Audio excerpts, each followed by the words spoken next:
Hey everybody, it's good to come to you with the news that we're coming with, because this is the beginnings of the plan to regather at our building. And I know many of you are excited and you've let us know that you're ready to get back, and then others of you not so much. So we as elders really had to take in consideration the many comments and the many emotions, excitement and not so much, and begin working on the plan. So we've been meeting, we've been praying, and so the CrossView elders, they want you to know that during this challenging season, we have continued to want to be the church and not just go to church. I know you understand that. The CrossView leaders have prayed to recognize what is both permissible and beneficial, because our prayers and our hearts is that we would do what's most beneficial for the members of our church, but also for our greater community.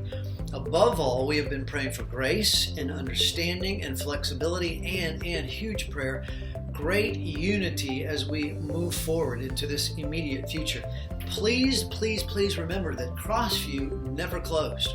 We just don't even want to use that language, because even when the building had to be shut down, the church rose up. The church never closed. So as we move forward towards meeting again, gathering at the church building, we want to push efforts forward to continue building the church and serving and growing and making an impact in our area. Now, after you watch this video, you will find a phased gathering chart, a phased gathering plan, and you'll see the dates and you'll see the boxes, and it'll make a lot of sense. And then there's a list of bullet points that really give specific instruction on how this plan is going to work. Now, do we have everything figured out perfectly? I would say no, because this thing is a moving target. I mean, this whole season has been a stuff of flux and of pivoting and of changing. So we know that we will continue to communicate as things change or as we get more details. But having that in mind, we're going to do a webinar on June the 9th. That's a Tuesday night at 7 o'clock. We're going to do a Zoom webinar, so you can log in and you can listen to the elders explain more of these details. If you want to talk to an elder, you can go into a chat room and talk to them. But the webinar is June the 9th at 7 o'clock. We will send out a link to that webinar on that Monday and Tuesday, or the previous week when the weekly email goes out. You'll be getting the link to that Zoom, all right? Currently, in June, there are ministry areas that are going to begin meeting. On June 7th, we're going to work out kinks of gathering back at the building. There's some ministry events that are happening with women's, with men's, with teens. And then June 14th, and you'll see on the chart, is the big day. And there's lots of things to follow, instructions. But if you're wanting to meet back in the building, then we figured out a way to do that. And so look at the chart, look at the bullet points, and we're going to be praying for June 14th. All right, now, let me just say a couple things biblically, all right? It was Paul who said, there's a lot of stuff that's permissible, but not everything is beneficial. When the president came out, I think it was last week, and it was a real short, powerful statement. He said, look, churches are essential, so let the churches meet. Let's go, even this Sunday, And so some people are like, let's go, let's meet. And we're, and I appreciated the president's heart. He said churches are essential. We need more prayer.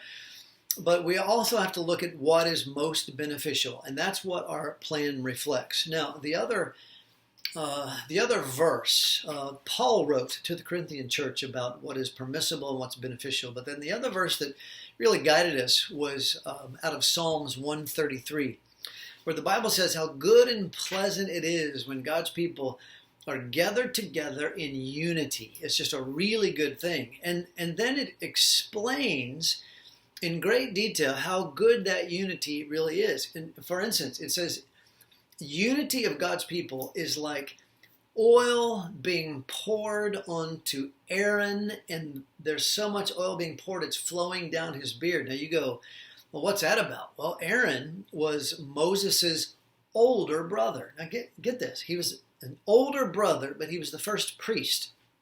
But he was like second chair, like he followed his his younger brother and did it well. And even when Aaron made mistakes, Moses would correct him, but he would still follow his younger brother Moses very well, and they had unity. So the Bible's saying, look, when we get along, it's like Moses and Aaron, right? And then it said this unity that's good and pleasant is like Mount Hermon. Now, do you know what Mount Hermon is? Oh my goodness, Mount Hermon is at the Jordan River is at the base of Mount Hermon in Israel.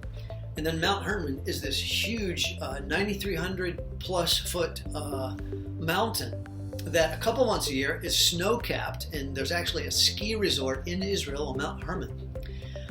It's a place today where there are military outposts because Syria is right there. Because it's so high, they can check out and see what Syria is doing. But I would tell you, in the Old Testament, it was a military strategy location as well, because it was just this majestic mountain, and you could get up on top and see if the enemy was coming. It was also the place where Jesus, most people think it was where the transfiguration happened. How about that? It was also the place, a lot of people think, Mount Hermon, this huge mountain, Caesarea is there, and Jesus took his disciples, and they were at Caesarea, and they were probably somewhere on Mount Hermon, and he said, so Peter, who do you say that I am? And Peter says, well, you're the Christ, the Son of the living God. And Jesus says, well, yeah, on that rock the church will be built, and the gates of hell will not prevail. Now here's what's happening. There were places of pagan worship of Baal and of a god called Pan. They were just ridiculous little g gods. And what Jesus is saying, in this place of non-glory will my glory rise, and it will never defeat my church. Right? Like, this is all wrapped up in Mount Hermon. And so listen, I think our unity is a military strategy in the kingdom. I think our unity, when there's so much disunity in the world, helps God's glory to rise up even when there's non-glory everywhere. Do you understand that? So thanks for watching this video. It is a pleasure for me to begin bringing you this really good news of our regathering. So take a look at the chart, read through the bullet points, talk amongst yourselves, and then we'll also see each other on the webinar on June 9th. All right, God bless, man. We're praying for everything.